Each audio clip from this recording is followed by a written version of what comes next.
The Xorlethi battlecruiser hung in Earth's orbit like a jagged obsidian dagger against the blue-white canvas of the planet. Its hull absorbed rather than reflected light, creating an unnatural void in the sky visible even to the naked eye from the surface. In the White House Situation Room, President Chen studied the satellite imagery with forced calm. "And we're certain this is genuine first contact, not some elaborate Russian or Chinese weapon test." General Rivera shook his head. Multiple independent tracking stations confirmed its arrival. The object appeared instantaneously. No approach vector. It simply wasn't there. And then it was. Our physics doesn't allow for that. "What about communications?" the president asked. "They're broadcasting on multiple frequencies, sir," explained Dr. Whitmore, NASA's director of exobiology. "The message repeats in over 30 Earth languages. They're requesting to speak with our planetary leadership." The president's national security advisor leaned forward. "Sir, I strongly advise against direct engagement until we assess their capabilities and intentions. And I advise we respond quickly," countered the UN Secretary-General via secure video link.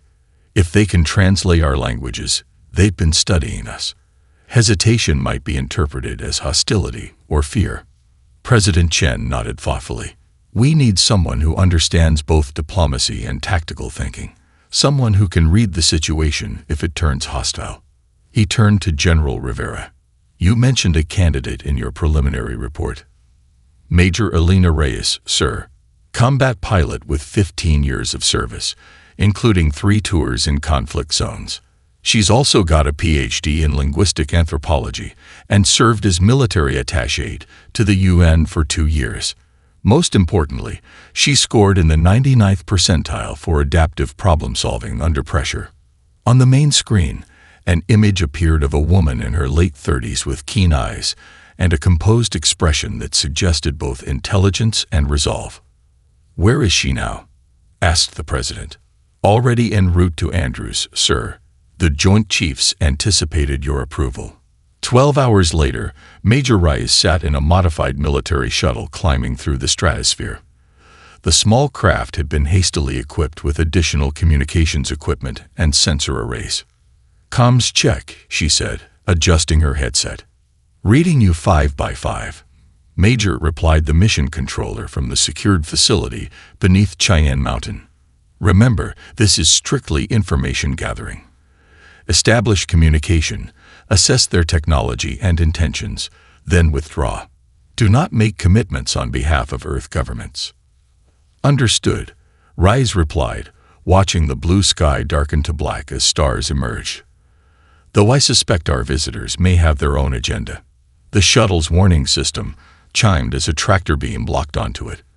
Rice felt her stomach lurch as the craft accelerated toward the massive alien vessel. "Control, I'm being guided in. Not at a dangerous speed, but definitely not under my control anymore." "Acknowledged, Major. Maintain calm and remember your training." The shuttle slowed as it approached a section of the battlecruiser that was opening like an iris. Inside, a cavernous docking bay awaited, illuminated by amber lights that cast long shadows across unfamiliar machinery. As the shuttle settled onto the alien deck, Rice performed one final equipment check. The atmospheric sensors showed breathable air outside, suspiciously Earth-like. Either a coincidence of evolution, or more likely, that Xorlethi had adjusted their environment for her benefit. The question was whether this represented courtesy or calculation. "Beginning first contact protocol," she said, rising from her seat and moving toward the airlock. Her heartbeat remained steady despite the enormity of the moment. Humanity had rehearsed this scenario in fiction for centuries, but now theory was becoming reality. The shuttle door opened with a soft hiss, and Major Elena Reyes stepped forward as humanity's first representative to face an alien civilization. Major Reyes stood perfectly still as 3 Xorlethi approached her in the docking bay. They moved with an unsettling fluidity, their 6-limbed bodies covered in iridescent exoskeletons that shifted colors with each movement. The tallest one, nearly 8 feet in height, stepped forward, compound eyes reflecting the amber lighting in dozens of fractured images. Human representative, it said in flawless English, the words emerging from a vocal synthesizer near what Reyes assumed was its throat. You will be brought before High Admiral Vrexel. Reyes nodded, maintaining eye contact with the central cluster of the creature's visual organs. I am Major Elena Reyes, representing the United Nations of Earth. I accept your invitation. The Xorlethi escort led her through corridors that seemed to pulse with subtle bioluminescence. Reyes carefully catalogued everything she saw. Weapon emplacements disguised as architectural features, security checkpoints with energy fields that parted for her escorts, and most importantly, the reactions of passing crew members. The lower-ranked Xorlethi displayed unmistakable curiosity, some even pausing their duties to observe her. They're not used to boarding representatives from conquest targets, she realized. They expect surrender transmissions, not face-to-face diplomacy. The command center of the Xorlethi vessel was a hemispheric chamber with holographic displays showing Earth from multiple angles. High Admiral Vrexel dominated the room from an elevated platform. Unlike the others, his exoskeleton bore elaborate markings that seemed to shimmer with their own inner light. So this is humanity's champion. Vrexel's voice filled the chamber, physically unimpressive, as expected. Reyes kept her expression neutral. Appearances can be deceiving, Admiral. Humans have learned to value substance over form. A ripple of clicks and whistles, perhaps laughter or scorn, spread through the Xorlethi officers. Your species has been studied extensively, Vrexel continued, gesturing to a display showing human history, wars, environmental disasters, political conflicts. You spend your brief existence fighting among yourselves. You poison your own world. You divide yourselves by arbitrary boundaries. We are young as a unified species, Reyes acknowledged, but quickly learning. Learning is over, Vrexel stated flatly. The Xorlethi Imperium claims this solar system and all its resources. Your technology will be assimilated. Your population will serve the Imperium or be eliminated. These terms are non-negotiable. Reyes had been briefed on various first contact scenarios, but the directness of the threat still sent a chill down her spine. She noticed a smaller Xorlethi, different from the others with paler coloration and more delicate limbs, studying her reaction intensely from a data station. Admiral, she said carefully, humanity acknowledges your power and technological advantage. However, diplomatic custom among our people requires consultation before such significant decisions. I request 48 hours to communicate your terms to Earth's governments and prepare an appropriate response. Vrexel's upper limbs twitched in what Reyes interpreted as surprise. The pale Xorlethi at the data station, who she now suspected was Science Officer Clark from the briefing packet, stepped forward. High Admiral. Clark's synthesized voice was higher-pitched. The human's request is unprecedented. Previous conquest species simply surrendered. Perhaps they wish to prepare some primitive defense, another officer suggested. Or perform religious rituals before submission, offered a third. Vrexel's compound eyes fixed on Reyes. Your request is granted, human. 48 of your hours. Use this time wisely. As Reyes was escorted back to her shuttle, Clark followed, maintaining a respectful distance from the security detail. Major Reyes, the science officer said quietly, when they were momentarily isolated in a transit corridor, I note unusual energy fluctuations from your planet since our arrival. Most species respond with panic, not organized power redistribution. Reyes kept her face impassive. Observation noted. Science officer. Perhaps humans are simply more adaptable than your previous encounters. Clark's head tilted slightly. Adaptability is a dangerous trait in the wrong species, Major. Or the right one, Reyes replied as she boarded her shuttle. Perspective matters. As her craft detached from the Xorlethi vessel, Reyes immediately activated a secured communication channel. Control, this is Reyes. Phase 1 complete. We have 48 hours. Initiate Artemis Protocol, Immediately, the Global Defense Center beneath Geneva hummed with activity as the countdown timer displayed 0342. In 42 minutes, Major Rice would deliver Earth's response to the Xorlathi ultimatum. Status report, Dr. Emma Novick demanded, her fingers dancing across the holographic interface. Around her, engineers and military personnel from 17 nations worked with practiced precision, despite having only met days earlier. Orbital platform array at 93% alignment, reported Colonel Jackson from NASA. The modified satellites have successfully masked their energy signatures from Xorlathi scans. Lunar defense batteries primed and tracking, added Commander Singh from the Indian Space Agency. Crew reports all systems nominal.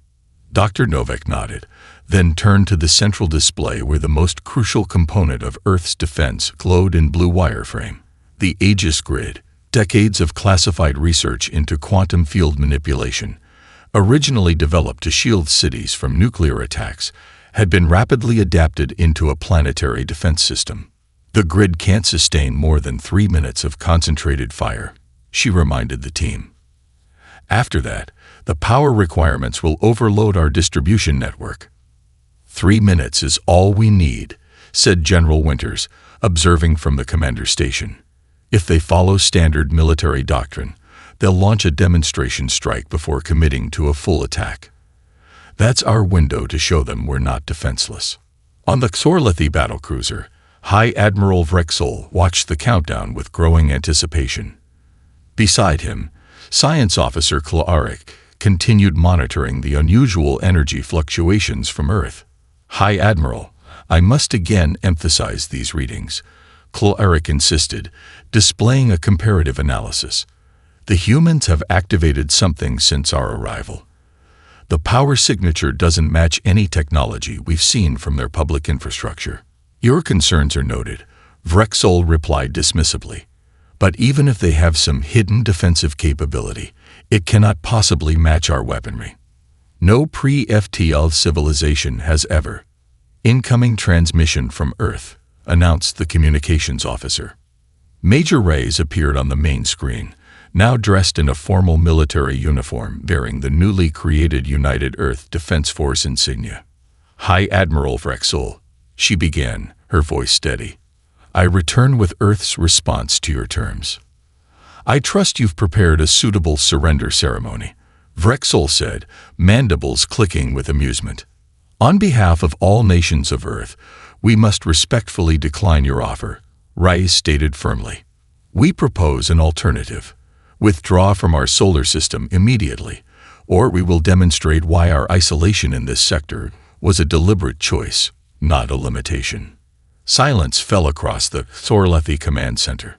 Then, a wave of chittering laughter spread through the officers. Vrexel's exoskeleton flushed with bright colors, signaling amusement or possibly anger. Your species has either remarkable courage or suicidal foolishness, the Admiral finally responded. Perhaps a demonstration of Xorlathi power will clarify your situation. He turned to his weapons officer. Target the large uninhabited desert region on the continent they call Australia. Single kinetic penetrator, standard yield. Let them witness true power before they surrender.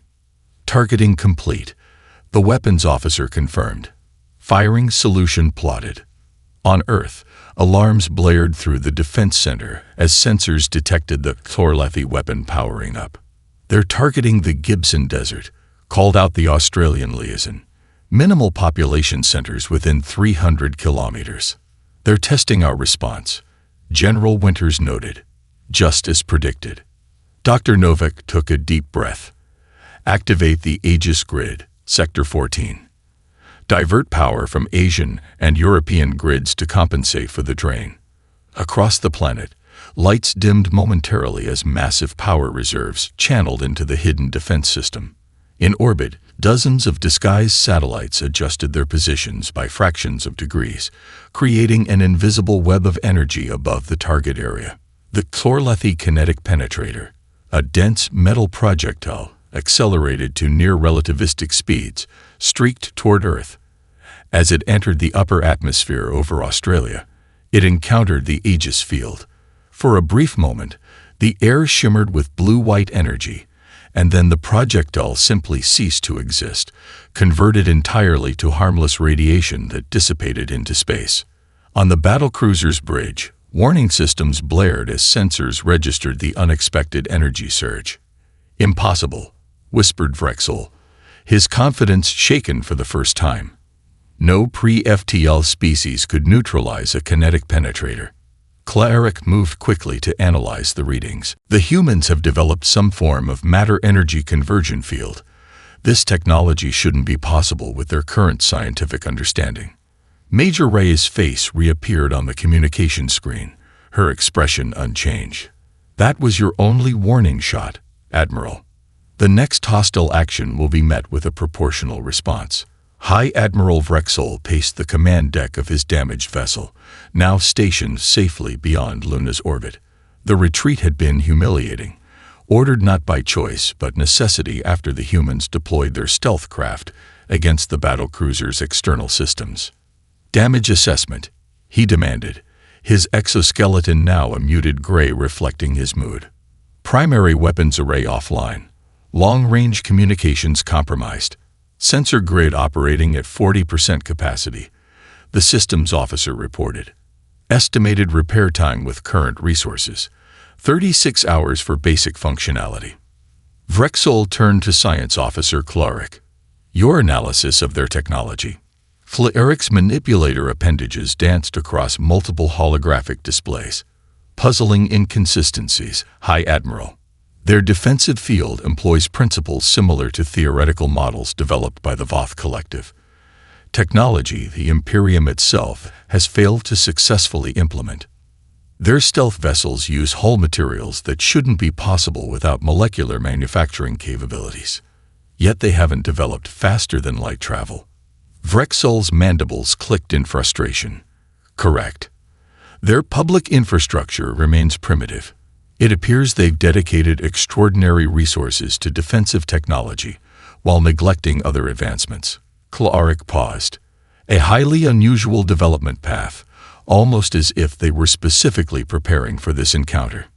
The communications officer interrupted. "High Admiral, the emergency quantum beacon is now operational. We can transmit to Imperial High Command." Vrexel straightened his posture. His career, perhaps his life, depended on how he framed this unexpected setback. "Begin transmission. Priority designation. Anomalous civilization containment protocol." Across the void of space, in the central command nexus of the Xorlethi Imperium, Supreme Overseer Dvorax received the emergency transmission with growing concern. The conquest of primitive worlds was routine. This deviation demanded immediate attention. Classification: Type 4 anomaly. Dvorax declared to the assembled War Council. Mobilize the 7th Fleet. 18 battlecruisers.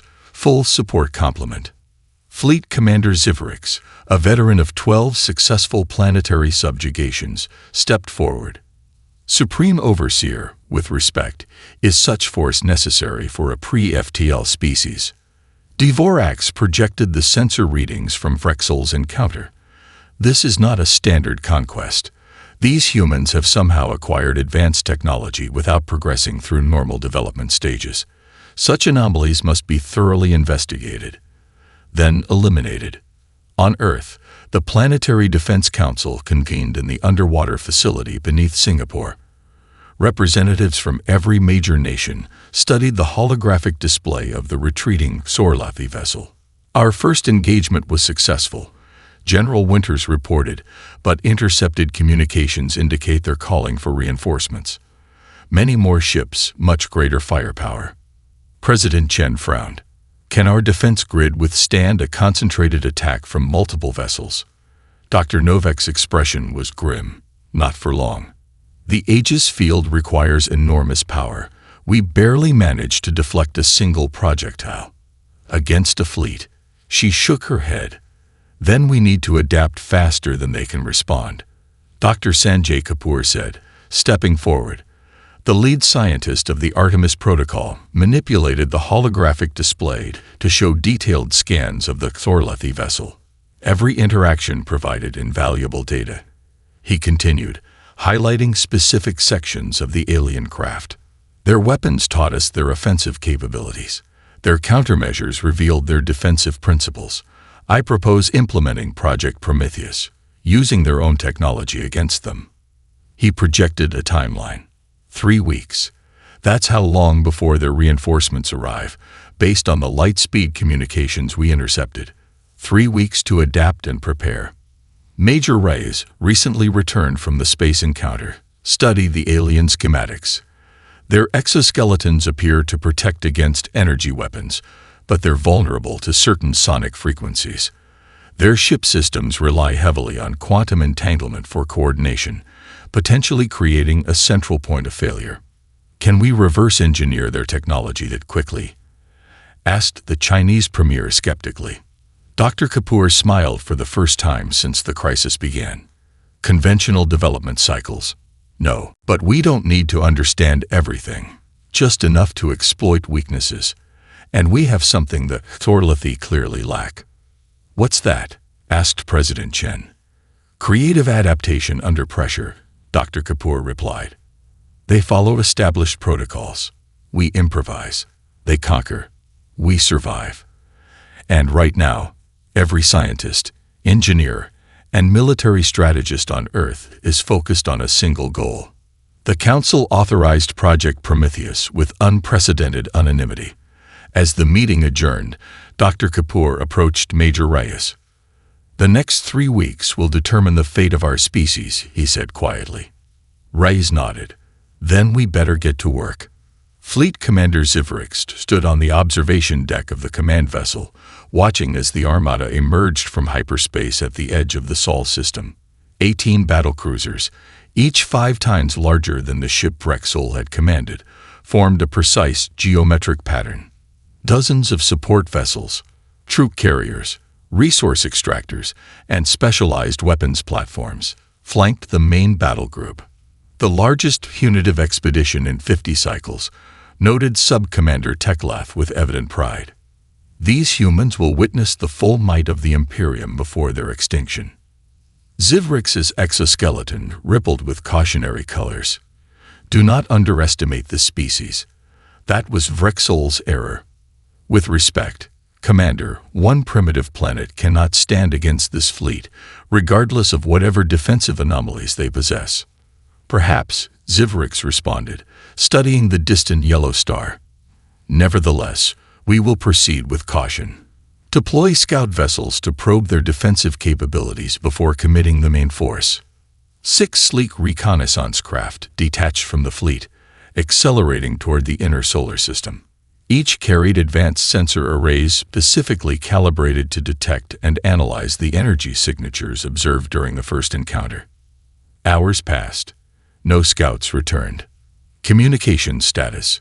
Zivrix demanded, unease growing in his thoracic cavity. No response from any scout vessels, Commander, the communications officer reported.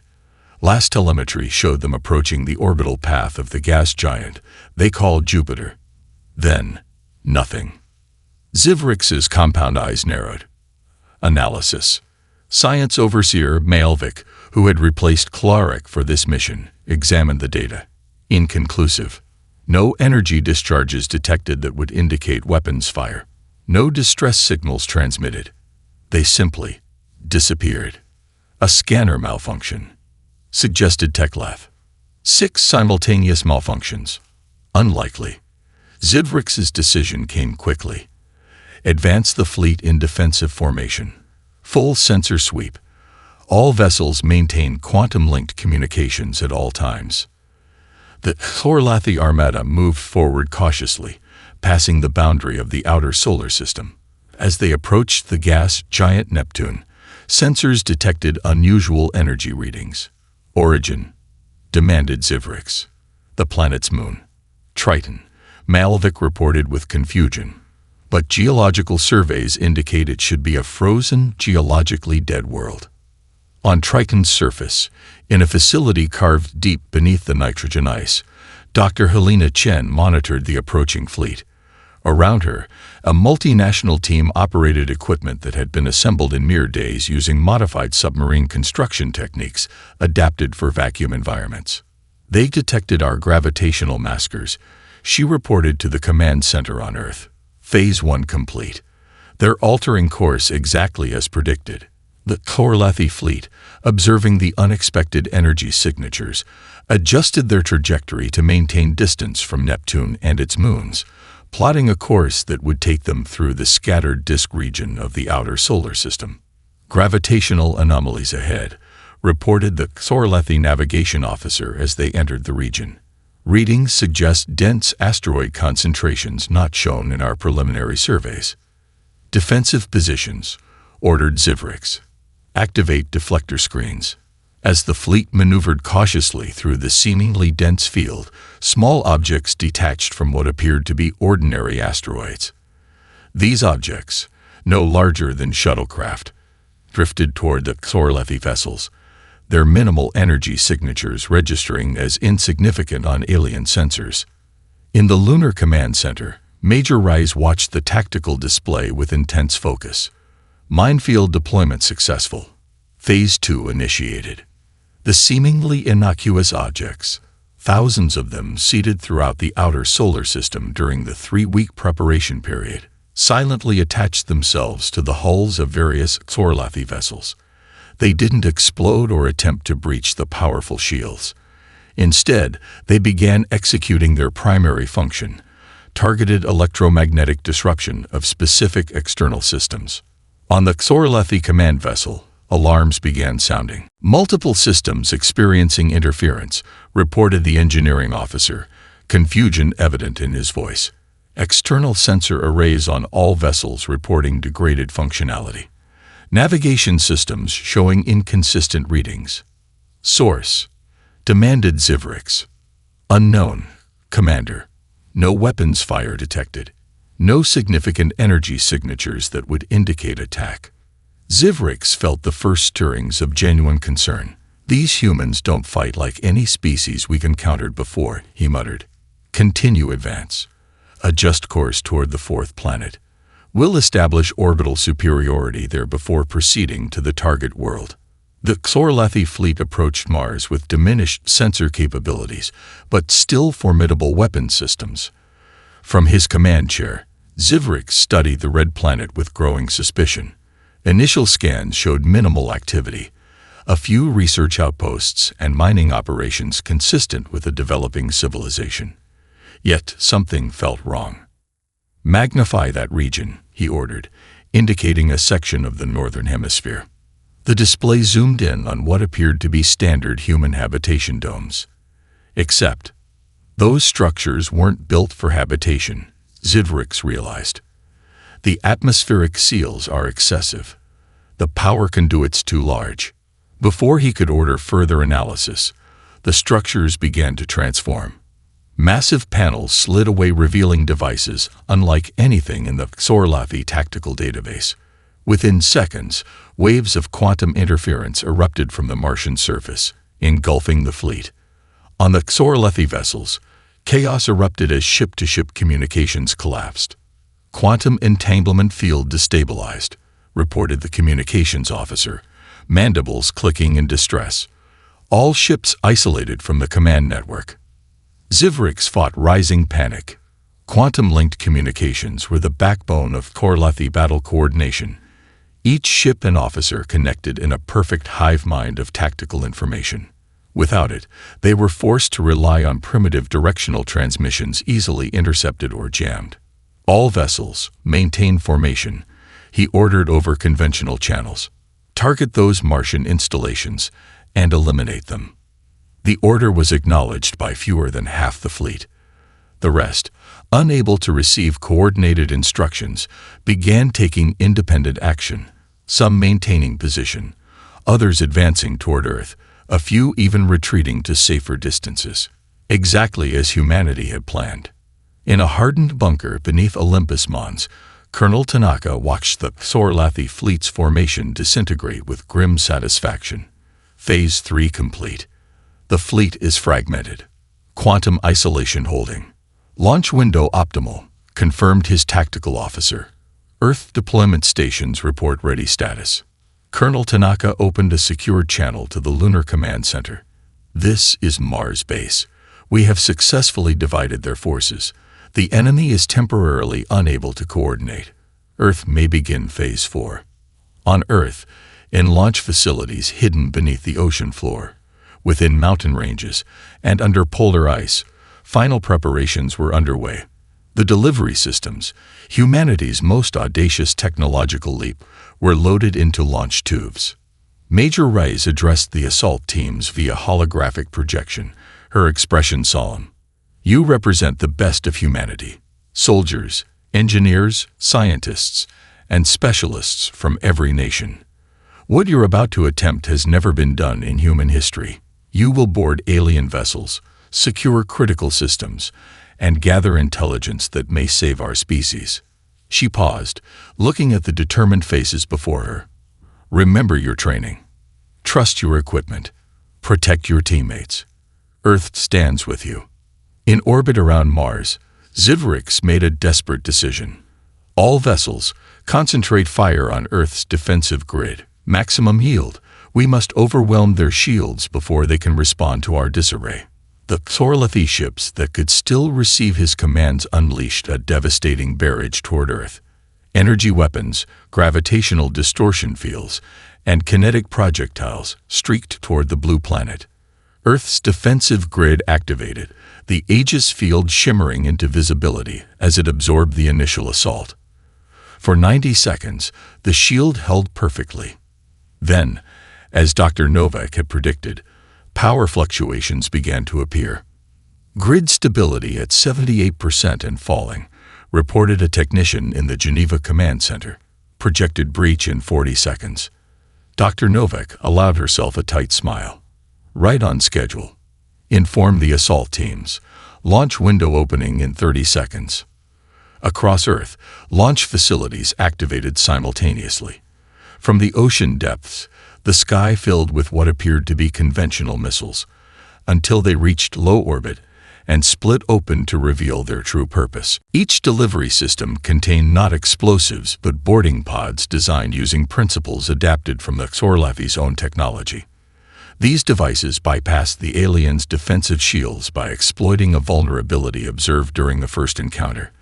Their shields were calibrated to repel energy weapons and high-velocity impacts, not slow-moving objects with minimal energy signatures. As the pods approached the Xorlethi vessels, their hulls reconfigured to match the quantum resonance of their targets, allowing them to pass through the shields as if they weren't there. Inside the command vessel, Zivrix watched in disbelief as proximity alarms blared across the fleet. Impossible, he whispered as the tactical display showed hundreds of human boarding craft attaching to his ships.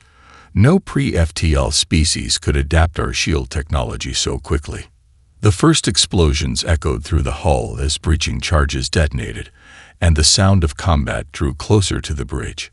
48 hours after the boarding operation began, the Planetary Defense Council gathered in the underwater chamber beneath Singapore. The holographic display at the center of the room showed the current status of the Xorlethi fleet. 14 battlecruisers captured or neutralized, 4 retreating toward the outer solar system. A decisive victory, declared General Cheng, her typically stern expression softened slightly by exhaustion and pride. Casualties lower than projected. Critical systems secured on all captured vessels. President Chen studied the tactical display with cautious optimism. And the remaining ships? Retreating at maximum sublight velocity, replied Admiral Okafor. They've established a quantum relay near the heliopause, likely attempting to contact the Imperium with news of their defeat. We should pursue and destroy them, General Cheng argued, leaning forward. Prevent them from reporting back and bringing an even larger force. Our boarding craft can't catch them now, Admiral Okafor countered. We'd need to use the captured battlecruisers, which our teams are still learning to operate. Dr. Kapoor, who had been quietly analyzing data from the captured vessels, cleared his throat. I propose a more strategic approach. Allow them to escape with carefully selected information. The council members turned toward him with varying expressions of confusion and interest. "Explain," President Chen requested.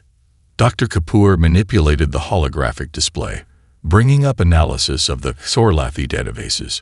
Major Reyes and her linguistics team have decrypted significant portions of their knowledge archives. What we found changes everything. The display shifted to show a galactic map far more detailed than anything human astronomers had created. Countless star systems glowed with different colors, interconnected by trade routes and political boundaries. The Xorlathi Imperium is merely one power among many, Dr. Kapoor explained. Their aggressive expansion has made them unpopular with numerous more advanced civilizations who maintain a policy of non-intervention in developing worlds. "How does this help us?" asked the Russian president. "It gives us leverage," Major Reyes answered, entering the chamber. Fresh from debriefing the boarding team commanders, she still wore her tactical gear, the Earth Defense Force insignia prominent on her shoulder. "We need to send a message, not just to the Xorlathi, but to everyone watching from the shadows." She approached the holographic display, highlighting specific regions. According to their records, at least 3 major powers have observation posts in neighboring systems. They've been monitoring the Xorlathi violation of non-intervention protocols but haven't interfered. "So we're being watched," mused the Chinese premier. "But why haven't these more advanced civilizations helped us?" "Perhaps they're waiting to see if we're worth helping," Rice suggested. "If we can defend ourselves, we prove our value as potential allies rather than protectorates." Dr. Kapoor nodded. "I believe we should allow those retreating vessels to escape with specific information, footage of our successful defense, evidence of our technological adaptation, demonstrations of our unified response. But crucially, we should also include clear restraint." "Restraint?" General Cheng questioned incredulously. "They tried to conquer us." "Yes," Dr. Kapoor acknowledged. "But we're not attempting conquest in return. We're defending our sovereignty. There's a crucial difference, one that will resonate with the more established galactic powers." President Chen considered this. "You're suggesting psychological warfare on a galactic scale." "Precisely," Major Reyes confirmed. The Xorlathi databases describe them as expansionists who've never encountered meaningful resistance from a pre-FTL civilization. Their entire cultural identity is built around easy conquest. By decisively defeating them while showing restraint, we position humanity as a species to be respected, not merely feared or dismissed. After intense debate, the Council approved the strategy.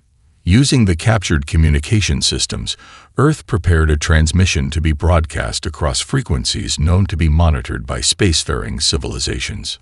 The message began with footage from the boarding operations, human soldiers in adapted exoskeletons facing Xorlathi warriors twice their size, engineers repurposing alien technology in real time, and military units from former enemy nations working together with seamless coordination. It continued with scenes of Earth's unified response.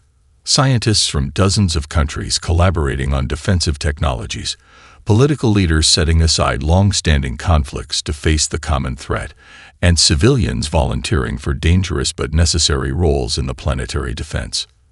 The transmission concluded with a simple statement delivered by Major Reyes in the newly decoded Galactic Standard language. Humanity was content to develop at our own pace. We were forced to accelerate our advancement.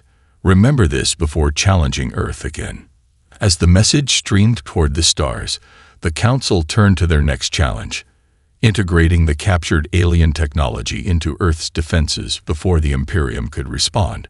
6 months after the Xorlathi invasion, the observation deck of the Phoenix hummed with nervous energy. Earth's first faster-than-light vessel floated in high orbit, its revolutionary drive system incorporating principles from 6 different alien technologies. The ship's sleek design bore little resemblance to the angular Xorlathi vessels. Humanity had not merely copied, but reimagined. Major Alina Reyes, newly promoted to colonel, stood before the viewport watching Earth rotate below. The blue-white planet showed few visible scars from the conflict, though orbital telescopes revealed new defensive installations and research centers dotting the surface. "Final systems check complete," announced Captain Rodriguez from the command chair. "All departments report ready status." Reyes nodded. "Commence countdown for maiden voyage." The bridge crew, selected from nations across Earth, moved with practiced efficiency. In the 6 months since the invasion, old borders had become increasingly meaningless. The unified Earth government, initially formed as an emergency measure, was evolving into something permanent, not erasing national identities but transcending them. "Unusual energy signature detected," the sensor officer suddenly reported. 50,000 kilometers off starboard, approaching from the direction of Neptune. "Classification?" Reyes asked, tension evident in her voice. The memory of the Xorlathi arrival remained fresh. "Unknown configuration," the officer replied. "But it's broadcasting on multiple frequencies. Message appears to be in dozens of languages, including Earth standards." "On screen," ordered Captain Rodriguez. The main display activated, showing a vessel unlike the Xorlathi designs, where their ships had been angular and predatory. This craft displayed elegant curves and translucent sections that glowed with internal light. The message scrolled across the bottom in perfect English. "Greetings, people of Earth. We are representatives of the Galactic Concordat. We come in peace and recognition." Reyes exchanged glances with Rodriguez. The Concordat was mentioned in the Xorlathi databases, a federation of spacefaring civilizations that maintains order across 3 spiral arms. "Why are they contacting us now?" asked Dr. Kapoor, who had insisted on being present for Phoenix's maiden voyage. "I think we're about to find out," Reyes replied as the communication continued. "We request permission to approach and establish diplomatic contact. Our vessel carries representatives from 12 member species of the Concordat. Following emergency protocols, Phoenix's crew consulted with Earth Defense Command. Within an hour, the Concordat vessel was escorted to a stable orbit alongside the Phoenix. A formal meeting was arranged aboard the neutral ground of the International Space Station, now expanded and reinforced with technology derived from the captured Xorlathi ships. Colonel Reyes led the Earth delegation through the docking tube, her diplomatic training supplemented by intensive study of the Xorlathi records on interspecies protocol. Behind her followed representatives from every major nation, each carrying carefully prepared materials, legal analyses of interstellar treaties found in alien databases, cultural exchange proposals, and technical specifications for innovations Earth had already developed by improving upon Xorlathi designs. As the airlock cycled open, Reyes took a deep breath. "Remember," she told her team quietly, "we're not here as supplicants or conquerors. We're here as humans, adaptable, resilient, and determined to be respected." The inner door slid aside, revealing a delegation unlike anything humans had imagined. 12 distinct species stood in careful formation, some vaguely humanoid, others utterly alien in form. Their sizes ranged from a floating crystalline structure no larger than a child's toy to a massive entity that needed to crouch to fit within the station's confines. A being stepped forward, bipedal with iridescent skin and 4 arms. When it spoke, a translation device rendered its harmonic tones into clear English. "I am Ambassador Therax of the Concordat High Council. We have been observing your encounter with the Xorlathi Imperium with great interest." "You watched as they attacked us?" asked the Chinese representative with barely concealed anger. "Non-intervention in developing worlds is our foundational principle," Therax explained. "However, the Xorlathi have repeatedly violated this protocol. Their expansion has destabilized 17 sectors in the past century. Yet you did nothing to stop them," noted Reyes.